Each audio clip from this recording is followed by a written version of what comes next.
ഇന്നത്തെ നമ്മുടെ വീഡിയോ ഉള്ളത് നമ്മുടെ കോവക്കയൊക്കെ ഒന്ന് ഹാർവെസ്റ്റ് ചെയ്തെടുക്കുന്ന ഒരു കുഞ്ഞു വീഡിയോ ആണ് കേട്ടോ. അപ്പോൾ നമ്മുടെ വീട്ടിൽ തന്നെ ഒട്ടും വിഷമയമൊന്നുമില്ലാതെ നമുക്ക് വളരെ സുലഭമായിട്ട് ഉണ്ടാക്കിയെടുക്കാൻ പറ്റുന്ന ഒരു പച്ചക്കറിയാണ് കോവക്ക. നമുക്കധികം വളപ്രയോഗമൊന്നും കൂടാതെ തന്നെ നന്നായിട്ട് കായ്ഫലം കിട്ടുന്നൊരു പച്ചക്കറി കൂടിയാണ് കേട്ടോ ഇത്. അപ്പോൾ ഇതേ നമ്മുടെ കൂടെ ഇതൊക്കെ പറിച്ചെടുക്കാൻ വേണ്ടിയിട്ട് കേട്ടോ. ഞാൻ മുമ്പത്തെ വീഡിയോസിലൊക്കെ പറഞ്ഞ പോലെ തന്നെ ആൾക്ക് ഭയങ്കര ഇഷ്ടമാണ് നമ്മളിതൊക്കെ ചെയ്യുന്നത്, നമ്മുടെ കൂടെ ഇതൊക്കെ ചെയ്തെടുക്കുന്നതൊക്കെ കേട്ടോ.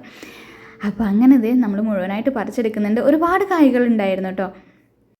വേനൽക്കാലത്താണ് നമുക്ക് കൂടുതലായിട്ട് ഇതിന്ന് കായ്ഫലം കിട്ടുന്നത്. മഴക്കാലമാകുമ്പോൾ നമ്മുടെ ഈ ഒരു പൂവൊക്കെ പെട്ടെന്ന് ചീഞ്ഞു പോകും. അതുകൊണ്ട് തന്നെ വേനൽക്കാലമാകുമ്പോൾ നമുക്ക് നന്നായിട്ട് കോവയ്ക്കൊക്കെ പറിച്ചെടുക്കാൻ പറ്റാറുണ്ട്. അപ്പോൾ ഇത് പറിച്ചെടുത്ത കോവയ്ക്കൊക്കെ നമ്മൾ നന്നായിട്ടൊന്ന് വാഷ് ചെയ്തെടുക്കുന്നുണ്ട് കേട്ടോ. എനിക്ക് അത്രയും ഫേവറേറ്റ് ആയിട്ടുള്ള കുറച്ച് പച്ചക്കറികളിൽ പെട്ടതാണ് നമ്മുടെ വെണ്ടക്ക, അതുപോലെ തന്നെ കോവയ്ക്കൊക്കെ. അപ്പോൾ വീട്ടിൽ നിന്ന് തന്നെ അതൊക്കെ പറിച്ചെടുക്കാൻ പറ്റുക എന്നുള്ളത് ഭയങ്കര ഒരു സന്തോഷമുള്ളൊരു കാര്യമാണ് കേട്ടോ.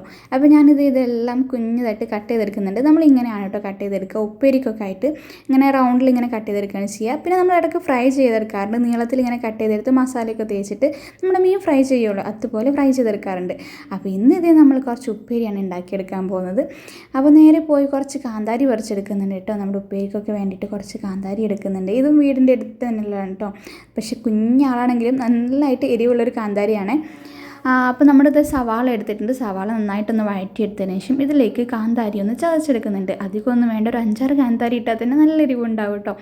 അപ്പോൾ അങ്ങനെ ഒന്ന് ചതച്ചെടുക്കുന്നുണ്ട്. പിന്നെ കുറച്ച് കറിവേപ്പിലയും കൂടി ഇടുന്നുണ്ട്. അപ്പോൾ അങ്ങനെ കറിവേപ്പിലയും കൂടി ഇട്ടിട്ട് നന്നായിട്ടൊന്ന് മൂപ്പിച്ചെടുത്തതിന് ശേഷം ഇതിലേക്ക് നമ്മുടെ കോവക്ക ഇട്ട് എടുക്കുന്നുണ്ട് കേട്ടോ.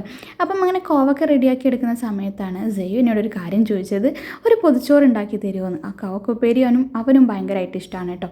അപ്പം അതും കൂട്ടിയിട്ടൊരു പൊതിച്ചോറാണ് അവൻ റെഡിയാക്കി തരാൻ പറഞ്ഞത്. അപ്പം ഞാനങ്ങനെ കോവക്ക വേവിക്കാൻ വെച്ചിട്ടുണ്ട്. അതിലേക്ക് കുറച്ച് ഉപ്പും മഞ്ഞൾപ്പൊടി മുളകും പൊടിയും കൂടെ ചേർത്തിട്ട് അതവിടെ വേവാൻ വെക്കട്ടെ. അപ്പോഴേക്കും നമ്മളൊരു ഇല വാട്ടിയെടുക്കുന്നുണ്ട് കേട്ടോ. അപ്പോൾ അങ്ങനെ ഉപ്പേരിയൊക്കെ അപ്പോഴേക്കും റെഡി ആയിട്ടുണ്ട്. നന്നായിട്ട് ഇതുപോലെ വാടി വന്നുമ്പോൾ അത്രയും വെന്തമായിട്ട് ഒരുപാട് വേവിക്കുന്നത് എനിക്കിഷ്ടമല്ല കോവക്ക. അപ്പോൾ നമ്മൾ പെട്ടെന്ന് പൊതിച്ചോറൊക്കെ റെഡിയാക്കി എടുക്കാൻ പറഞ്ഞപ്പോൾ ഒരു ചമ്മന്തി ഉണ്ടാക്കിയെടുത്തു. പിന്നെ ഒരു മുട്ട പൊരിച്ചതും കൂടി ഉണ്ടാക്കിയെടുത്തിട്ടുണ്ട്. അപ്പോൾ അതൊക്കെ ചേർത്തിട്ട് നല്ല പൊതിച്ചോറ് ഉണ്ടാക്കിയെടുക്കുന്നുണ്ട് കേട്ടോ. അപ്പോൾ ഉപ്പേരി വെച്ചെടുത്തിട്ടുണ്ട്, മുട്ട പൊരിച്ചത്, പിന്നെ ചമ്മന്തിയും കൂടെ വെച്ചെടുക്കുന്നുണ്ട്. നമ്മൾ കാന്താരി പറിച്ചെടുത്തല്ലോ, അപ്പം അത് വെച്ചിട്ടുള്ളൊരു നല്ല ഉള്ളി കാന്താരി ചമ്മന്തിയാണ് ഉണ്ടായിരുന്നത്. പിന്നെ മുരിങ്ങയില കറിയാണ് ഉണ്ടായിരുന്നത് കേട്ടോ. അപ്പോൾ എല്ലാം നമ്മുടെ വീട്ടിലുള്ള ഒരു ടച്ചായിരുന്നു. നല്ല ഹെൽത്തി ആയിട്ടുള്ളൊരു ഫുഡാണ്.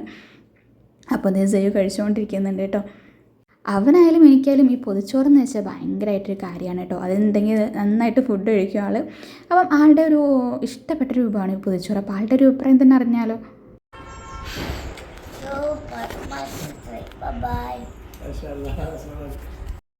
പിന്നെ മോരും കൂട്ടി കഴിക്കുന്നുണ്ട് കേട്ടോ. അപ്പോൾ ആൾ ഹാപ്പിയാണ്, ഞാനും ഹാപ്പിയാണ്. അപ്പോൾ നിങ്ങൾക്ക് വീഡിയോ ഇഷ്ടമായിരുന്നുണ്ടെങ്കിൽ വീഡിയോ ലൈക്ക് ചെയ്യാൻ മറക്കല്ലേ. പിന്നെ നമ്മുടെ ചാനൽ സബ്സ്ക്രൈബ് ചെയ്തിട്ടില്ല, ആദ്യമായിട്ട് കാണുന്നുണ്ടെങ്കിൽ ഒന്ന് സബ്സ്ക്രൈബ് ചെയ്യാനും കൂടെ മറന്നു പോവല്ലേ കേട്ടോ. അപ്പോൾ വീണ്ടും മറ്റൊരു വീഡിയോ ആയിട്ട് വരാം. Okay, by.